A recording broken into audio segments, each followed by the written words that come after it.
whether you're married or not, what would it be like to be married to you? That's a question that we should ask ourselves from time to time. It probably comes up in conversations and marriage from time to time. What is it like to be married to you? Today we're going to look at a marriage of a couple, Abraham and Sarah, two people whose lives have been put up on a pedestal for us.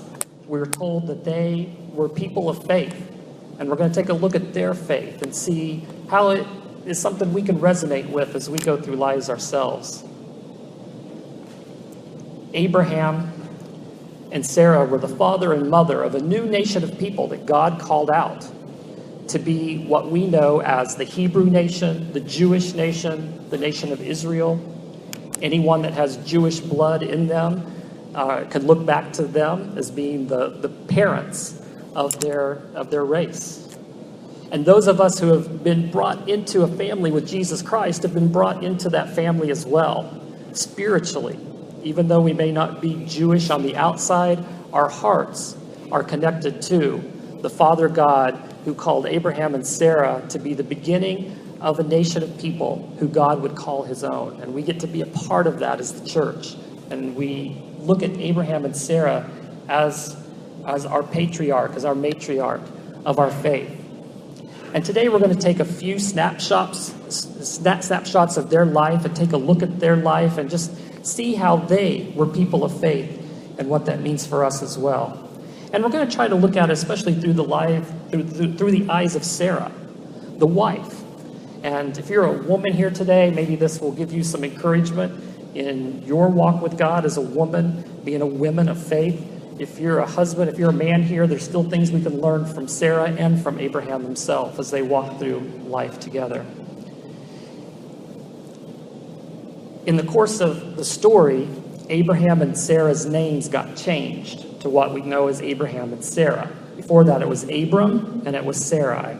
And so when we read these passages in the Bible that take place before the name was changed, you'll notice their names are a little bit different. So I just want to point that out, but we're talking about the very same people here, Abraham and Sarah, which we will call them because that was what God changed their names to. So we're going to read through a few little passages from the book of Genesis. They'll be up on the screen or they're in your bulletin if you'd like to follow along. From the book of Genesis, starting in Genesis 12. The Lord had said to Abram, "Go from your country, your people, and your father's household to the land I will show you. I will make you a great nation, and I will bless you. I will make your name great, and you will be a blessing. I will bless those who bless you, and whoever curses you, I will curse. And all peoples on earth will be blessed through you." So Abram went as the Lord had told him, and Lot went with him.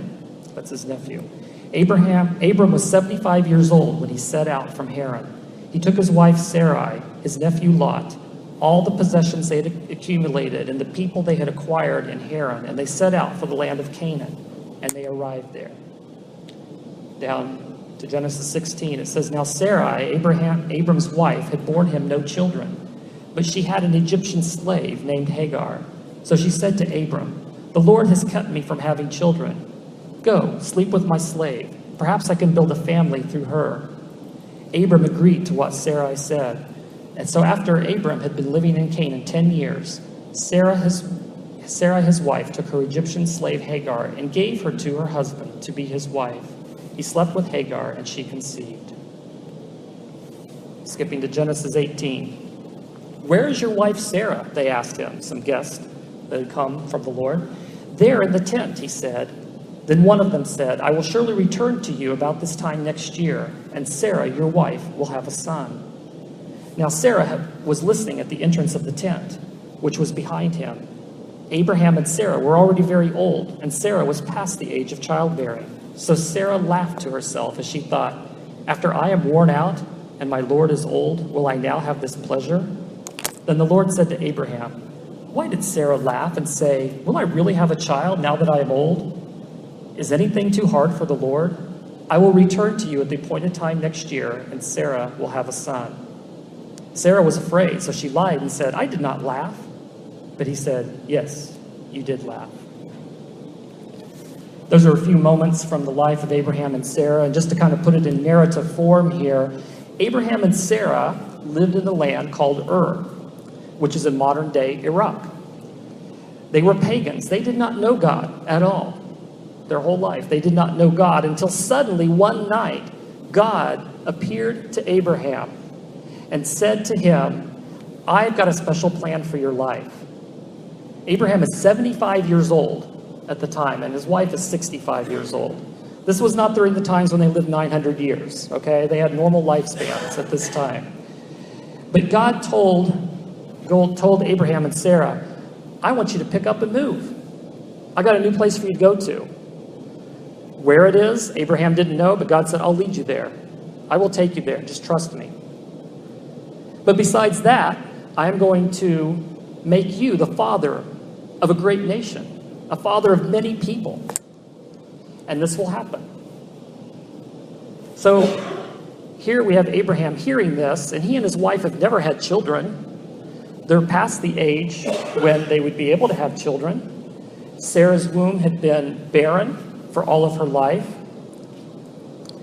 And so what we have here is the story setting the stage of what it means to be a people of faith and creating a nation of faith. Now, it took 25 years for God to allow Abraham and Sarah to give birth to a child. For 25 years. That's a long time. 25 years. They waited for a promise that God had given to them.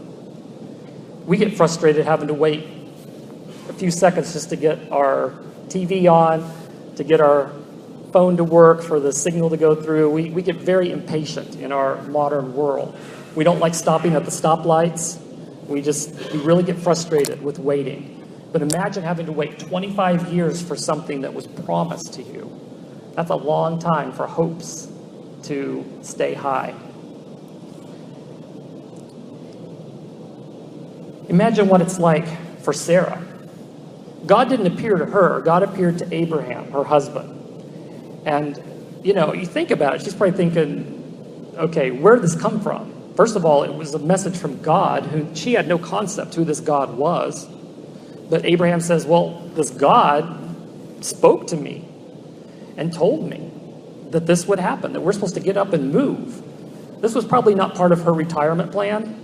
At age 65, she was probably pretty settled. They had relatives around them. They had their life set up the way it had always been. So to get up and move, and she's going, where to? And he says, I don't know where, but God's going to lead us there. I mean, I'm sure they had quite a marital spat that night, trying to figure out, what does this mean for my life? She's probably freaking out, thinking, okay, he's gone off the deep end, he's got early Alzheimer's, something's going on here that's just not quite right here. And so, from Sarah's point of view, she could have totally, although culturally she couldn't have just said, well, bye, I'm leaving you, forget you, you go out and chase that dream of yours, I've got my own plan. I mean, culturally back then, that's not something she probably could have done. But in her heart, she definitely had to learn to submit to trusting her husband as he trusted God's will. And that's a tough thing. That's a tough thing for her to do. It's a tough thing for anybody to do. For a wife to be able to trust her husband as he follows God, that's quite a responsibility on both of them to be able to do that. And that's something that they had to do together. For those of you that are married, you know that on that wedding day, when we stood at the altar and said those vows, we had no idea what we were saying yes to.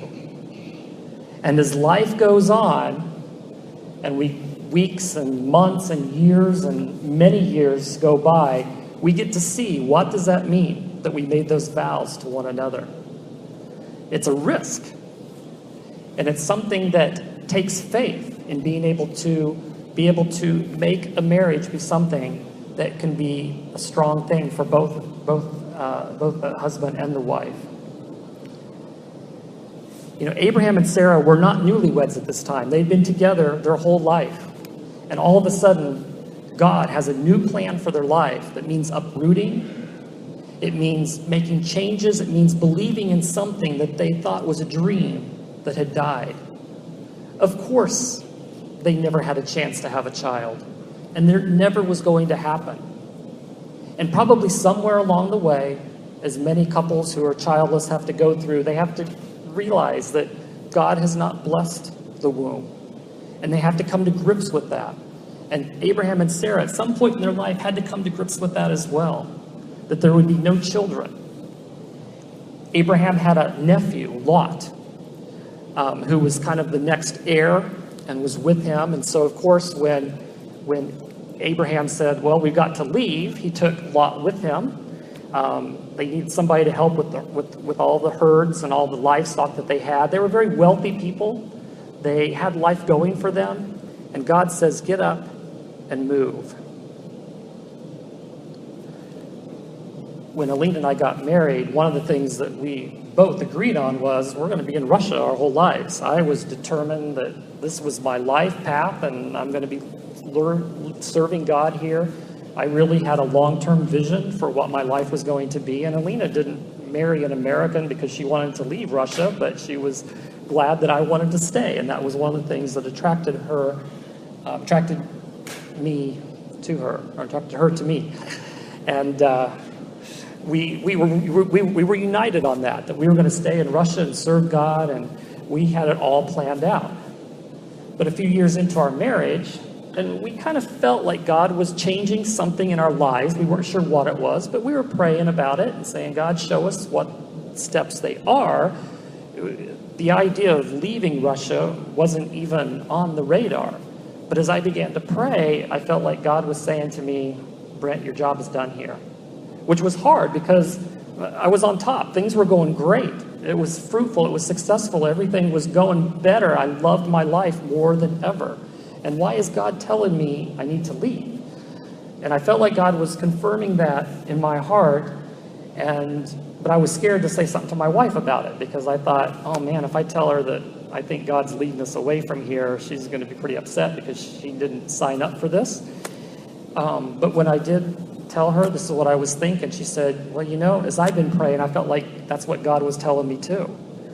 But she was afraid to say something to me about it because she didn't want to come across as the wife saying, let's leave and go to America sort of thing. And it was very reassuring that we saw how God was leading us both individually, but together. Abraham and Sarah didn't have this opportunity. God did not appear to Sarah to tell her. But somehow, deep down inside, she trusted her husband. She trusted that it was a God who spoke to him. And she was able to follow him and make that move in her life. I just think it's amazing that somebody who had no idea of God was able to trust God. And a lot of it had to do with her husband and their relationship. And it was probably a good enough relationship that she at least trusted him, even if she didn't know how to trust God himself. And so we see that. And so they got moved. They moved to the land that now we know is the nation of Israel. They came there, they resettled there. Everything's going great, but there was still one problem. God had promised that there would be a baby. God had promised that Abraham would be the father of a nation. And this was not happening.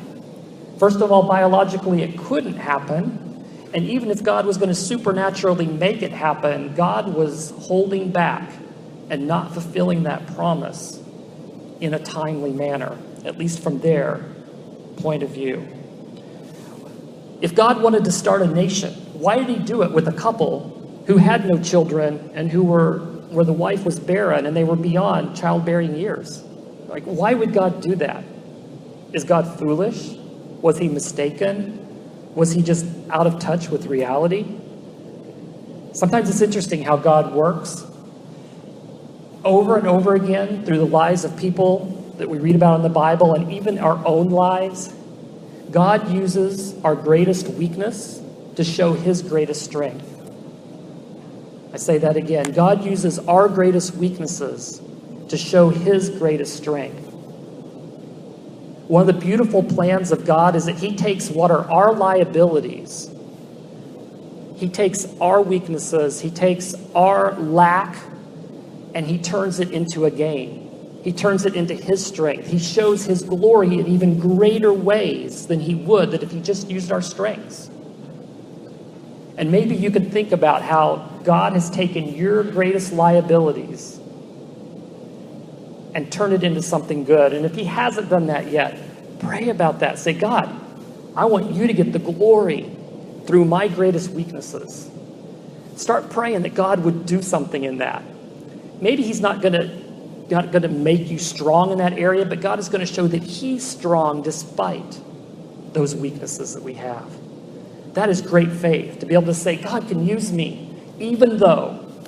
God wants to do something great through me, even though. And we love to focus on those even those, that tend to keep us away from being who God wants us to be. And those greatest weaknesses that we have can be the greatest opportunity for our faith to grow and for God to do great things through them. Years and years ago, even as a young man, to get up in front of people and speak, that scared me to death. That was not something I liked to do, that I wanted to do. I never really tried to move into those situations. And I remember when I was signing up to go to Russia as a missionary, I knew that we would have situations through what we're going to be doing. I was going to have to be up in front of people a lot. And I was scared to death to do that. I was all great about going to Russia and being a missionary, and even on my team, I kind of told them before we left, well, I'll kind of be the guy in the back there, okay? If people want to come up and talk to me afterwards or whatever, I'll be glad to do that, but don't get me in front of the classroom, don't get me in front of the church, don't do that, That is not me. That's not my role. I was convinced of that. I told my team, plan other things for me than that. But all of a sudden, when we got on that plane and crossed the ocean, that fear disappeared. It totally disappeared. And we landed, and I told the team, well, I'm okay getting in front of the class. I'm okay doing this. And I got up and did it. Not that I was the world's greatest spokesman or the greatest speaker, but the fear went away. Because I took a step of faith and said, okay, God wants me to do this, and I can't do it, but, I'll try. But God took that fear away. And, I've never been afraid to get up in front of people since then. That fear is not there. We have to trust God that he can use our weaknesses to bring out something great and to something glorious.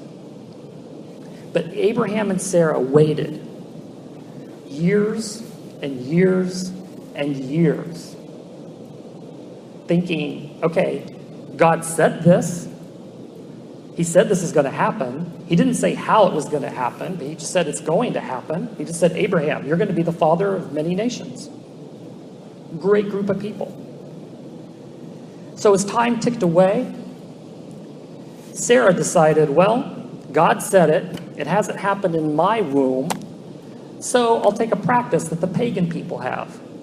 And in pagan nations, if a couple couldn't have children and they were wealthy enough to have servants, then the wife could give her maidservant to her husband to produce a child that they would basically adopt, and that barren mother would raise that child as if it was their own. And so the maid servant was just basically a surrogate mother, just to use her womb to be able to get the child that they would have. And so Sarah said, Abraham, God said, you're going to be a father. God never said anything about Sarah being part of it. He just said, you're going to be a father. So obviously, God's not going to use me. She's had years of hopes that were revived, that got squished. She was probably embarrassed. She was probably ashamed. She felt like bad that she couldn't be a mother. And so she said, here's a plan. Just take my maidservant Hagar, sleep with her. We'll have a child through her, and we'll raise it as our own. And so they took. Abraham went along with it. He shouldn't have, but he went along with it. That was the plan. And so that's what they did. And a child was conceived. That child's name is Ishmael.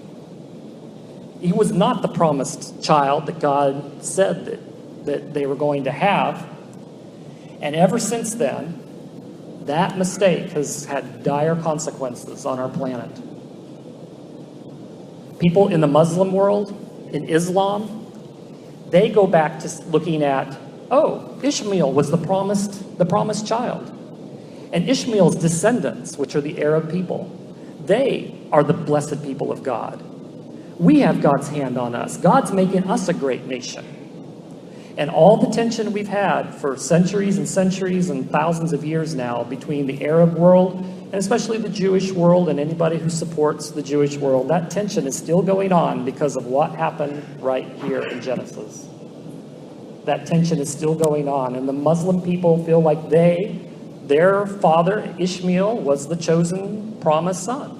And they have all the rights of God. And so when they stand strong on their convictions, they are basing it on what we're reading right here in Genesis right now.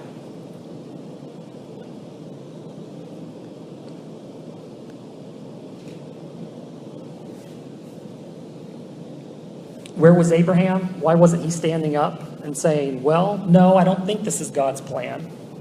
He kind of backed off a little bit. We don't know why.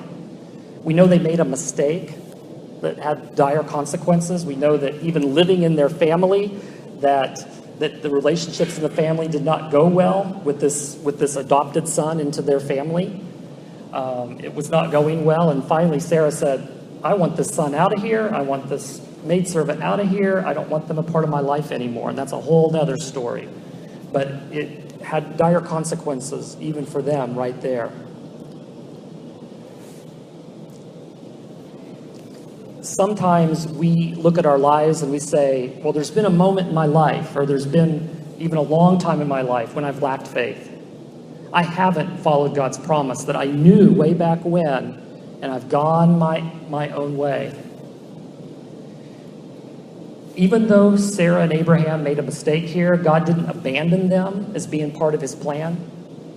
He said, I'm going to still keep you. I'm still going to come through for you. God appeared again to Abraham and reminded him of the promise after this happened and said, I am going to make you the father of a great nation. And so God doesn't give up on us, even if we've gone our own way, even if we've disobeyed God. There's a thing called grace that God has given to us, that he gave to Abraham and Sarah, the same grace that he gives us today. Even if we've messed up or we've gone our own way or if we've wasted years that we could have given to God, he says, come back to me. Come back to me because my promises are still true for you. And I still want to use you in the days of your life that are ahead of you. We read about how then later God sent some visitors. This is when 25 years have passed since that original promise. God sent some visitors from heaven to visit them and to be able to tell them, hey, a year from now, you'll have a child. Sarah laughed. She laughed with skepticism. Like really, she's 90 years old. Her husband is 100 years old. Okay, we have a centurion here in our, is that what you call it? A centurion? Is that what you call it? Okay, at 100 years old, 90 years old, this just doesn't happen. But they came along again and said, there's a promise that was given 25 years ago, and it's going to happen within the year. And it did happen. God supernaturally put that baby in Sarah's womb, and that became the son that they called Isaac, which means laughter. Because her laughter of skepticism turned into a laughter of joy. Because she had received something, the hope that she had in her, a dream that had died so long ago, came to be, even in her old age. She saw God's faithfulness. In Galatians 6:9, we read, let us not become weary in doing good, for at the proper time we will reap a harvest if we do not give up. There are promises of God. There's things God's doing that just takes time. When things are in the oven baking, if you take it out too soon, it's not going to be ready. You put those burgers on the grill, you take them off too soon, they won't be ready. God takes time to get us ready for the next step of our life. And some of his promises will come to us at times that we don't expect. In Hebrews chapter 11, there's a chapter where the author is reminding the Christians, saying, these are examples of faithfulness. And they list a bunch of names. And in that list, Sarah is mentioned there. It says that by faith, even Sarah, who was past childbearing age, was enabled to bear children because she considered him faithful who had made the promise. Somehow she knew that God was faithful, even though she doubted, even though she made mistakes, even though it was hard for her to have that faith. She discovered that God was still faithful.